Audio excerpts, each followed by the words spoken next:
మీ business ఏదైనా మీ ఊర్లో promotion చేయాలంటే అది సుమన్ టీవీతోనే సాధ్యం. ఇప్పుడే సంప్రదించండి. గౌరవ్ చంద్రబాబు నాయుడు గారు, ఎన్డీఏ లీడర్స్, మన పవన్ కళ్యాణ్ గారు, మోడీ గారు సారథ్యంలో ఈరోజు అఖండమైన మెజారిటీతో ఎన్డీఏ గవర్నమెంట్ ఫామ్ చేయడం మనందరికీ తెలుసు. అందులో భాగంగానే మంత్రిగా, దట్టు హోంమంత్రిగా నిన్నే బాధ్యతలు తీసుకొని హోంమంత్రిగా ప్రకటించడం జరిగింది. ఇంకా బాధ్యతలు తీసుకోవాలి.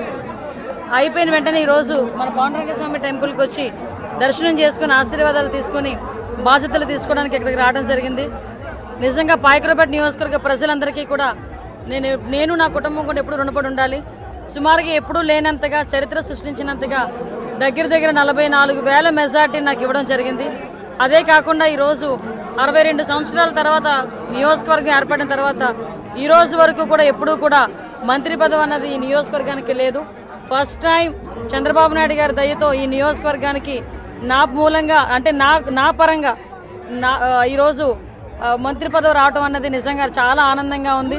ఆ చరిత్ర కూడా ఈరోజు చంద్రబాబు నాయుడు గారు తిరగరాశారు. ఈరోజు మెజార్టీ కూడా అత్యంతమైన మెజార్టీతో గెలవడమే కాకుండా మంత్రి పదవిని కూడా ఇవ్వడం జరిగింది. నిజంగా పాయకరావుపేట నియోజకవర్గ ప్రజలందరికీ కూడా పేరు పేరున పాదాభివందనం చేయాలి. ఎందుకంటే నేను ఈ రోజు నుంచి మాట్లాడగలుగుతున్నానంటే అది ఆ రోజు 2014లో పాయకరావుపేట నియోజకవర్గ ప్రజల ఆశీర్వాదం, కానీ 2024లో పాయకరావుపేట నియోజకవర్గ ప్రజల ఆశీర్వాదం. అదే కాకుండా నా మీద గురుతరమైన బాధ్యతను పెట్టారు చంద్రబాబు నాయుడు గారు, పవన్ కళ్యాణ్ గారు కూడా. ఈరోజు హోమ్ మినిస్ట్రీ అంటే ఈరోజు ఇటువంటి సిచ్యువేషన్స్లో 5 సంవత్సరాలు ఒక సైకో పరిపాలన అల్లాడిపోయిన రాష్ట్రానికి ఈరోజు తిరిగి హోమ్ మినిస్టర్ అవడం అనేది నిజంగా ఒక అదృష్టంగా భావించాలో, బాధ్యతగా భావించాలో నాకైతే అర్థం కావట్లా. నిజంగా చాలా అతిపెద్ద బాధ్యత.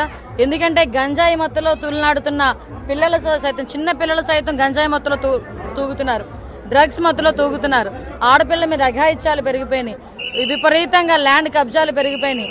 లా అండ్ ఆర్డర్ అనేది పూర్తిగా అసలు ఎక్కడ లేని పరిస్థితి జరుగుతోంది.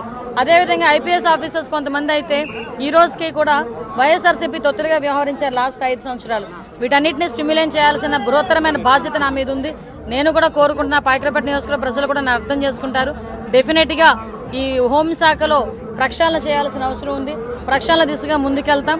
గంజాయి మీద, డ్రగ్స్ మీద ఉక్కుపాదం నేర్పుతాం. ఆడపిల్ల వైపు చూడాలన్నా కూడా తప్పుగా చూడాలన్నా కూడా భయపడేటట్టుగా మేము మాత్రం మా లా అండ్ ఆర్డర్ ఉంటుందని చెప్పి మీ అందరికీ కూడా తెలియజేసుకుంటున్నాం.